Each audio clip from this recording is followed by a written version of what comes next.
Alright guys, today we're going to make a video focusing more on mindset and stuff like that. I made a video last week about things you should know going into it, but now it's kind of just as you're into it, what are you looking for and how should you kind of look at it.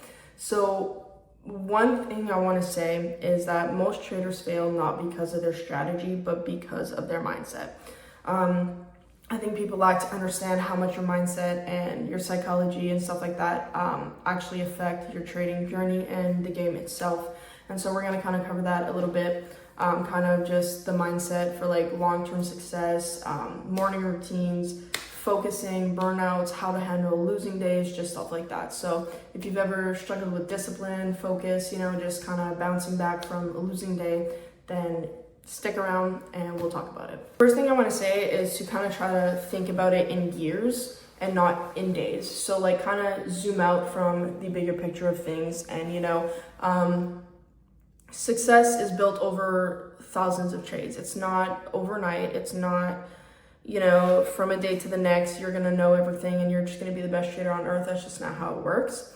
And with that, kind of just focus on the process itself and not the profits. Again, like I mentioned before, a lot of people are so focused on the dollar sign, which kind of does affect everything, because you shouldn't be looking at it in that sense. Consistency is better than random big wins. A lot of people will be doing like $600 today, $800 tomorrow, and then negative 3,000, negative 4,000, stuff like that. So it's better to have small, consistent profits than, it kind of being all over the place. And also with that, journaling your trades, as we have also talked about before, it's very important just to kind of track your own journey and see, what am I doing right? What am I doing wrong? When you can pinpoint those things, it's much easier to avoid them or continue doing something that you're doing right. The next thing that I want to touch on is kind of like morning routines and like focus and stuff like that. So realistically, the props and the, good parts of trading is that you can do it from wherever, you can do whatever you want essentially, but like, don't be trading from your bed. Don't be just trading on your phone in bed. Get up, do something, take a shower, eat food, move around, meditate, journal, do something, to kind of get your day going, like get into the mindset of, because a lot of people treat trading like not a job or not a business, and it's like you have to, it's not sustainable to be like just trading from your bed and like just being a lazy fuck. Get up and do something, start your day on the right foot. Like I said, eat, do something, like literally anything that will prepare you for like getting in and going in focused, which we will talk about in a second.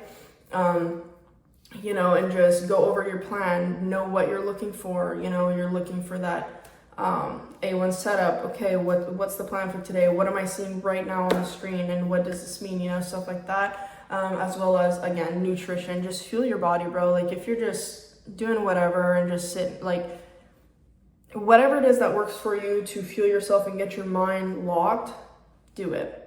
And chances are that's not just staying in your bed and doing nothing. I'm going off of that and like being focused, stuff like that, while you're trading especially, just like, put your phone away.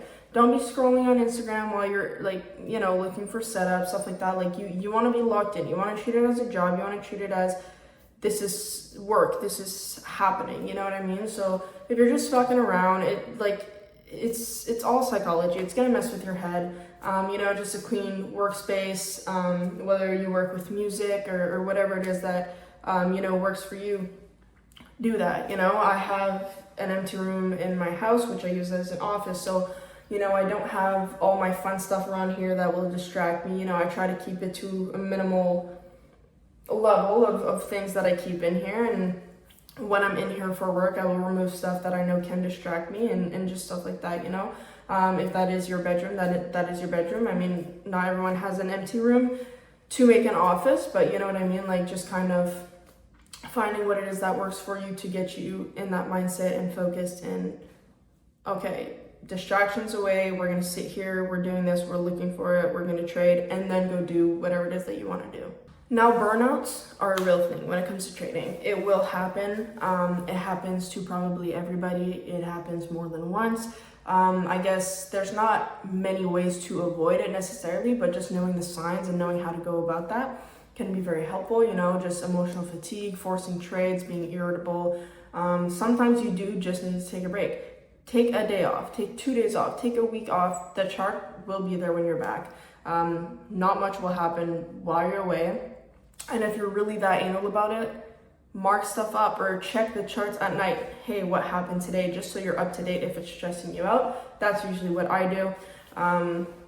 You know, again, whatever works for you, everybody's different. This is kind of just, you know, ideas I'm bouncing off. So take a week off, no charts, no screens, no scrolling, looking at everyone else's trades, you know, just stuff like that. Like, there's ways around it. Do something physical, go outside, go to the gym, go do stuff that you would normally do, you know, just kind of resetting and really thinking about your trading journey and what you're doing and what parts of it is draining you, you know, and how can you, you know, help that going forward. How can you avoid a burnout so soon again and stuff like that, you know. It's just kind of locking in with yourself and your body and what you're feeling and what you're thinking, and very helpful, because when you are trading on a burnout, chances are it's not going to go very well. You know, you're revenge trading, you're just very emotional, you're tired, you're not fully locked in. So great to know signs, how to fix that, avoid it to a certain extent, etc.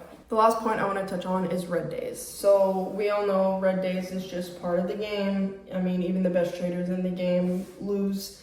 It just is what it is. You can have the perfect setup. If the market does what it does, then it just does. There's not much you can do about it.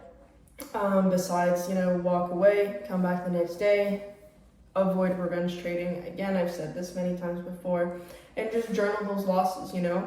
Was it a technical mistake? Was it an emotional mistake? Was it just a reversal you missed? Was it news that you didn't look at? You know, there's always a way to see why a trade didn't go well. So just finding that, writing that down, okay, keep this in mind for next time, or whatever, you know. And just detaching your ego from that as well. You know, you're not your P&L. That doesn't mean you're a bad trader. Like I said before, you know, it's a long game, it's a waiting game, it's a difficult game. You just need to trust the process and go with it. It's gonna happen. If you go, you know, if you're not losing anything ever, you're in for a surprise at some point, and it's all gonna go down at once. So, you know, just take those days and, you know, be humble and just come back the next day, and it's gonna be better, and you're gonna do better, and it is what it is. It's part of the game. You can't avoid it. That being said, just an overview of everything we talked about, you know, long-term mindset, looking at it in days, years, stuff like that. Morning routines, focus, very important. Burnouts, you know, notice them, fix them, handling losses. Don't take it personally. The market doesn't give a fuck about you. It's not attacking you. It just is what it is. And so, that being said, trading success really starts outside of the charts. I've always said this, the charts, the strategies is about 5% of it. The rest is everything around you. Whether that is psychology, you know, the people around you, the decisions you make, just stuff like that. So it just take that, do what you will with it. You know, talking from personal experience, it's just, like I say always, it's a hard mental game, and you need to commit to it and be ready to learn these things as well. Not only learn strategies and backtest them, but sit here and learn how your mindset will affect it, how your routines will affect it, how your everyday life decisions will affect it, because realistically everything is connected. So hopefully you guys take something from this. You know, drop a like, comment, whatever, subscribe if you have not already. I post every Wednesday, Friday, and Sunday as well, for the most part. So yeah, we're gonna have a lot more strategies coming out and other helpful videos next Friday. I think 2 days from now, we're gonna go into journaling a bit more and what that looks like, as well as some more strategies, probably the next Wednesday. So stay tuned for that. And as always, happy trading.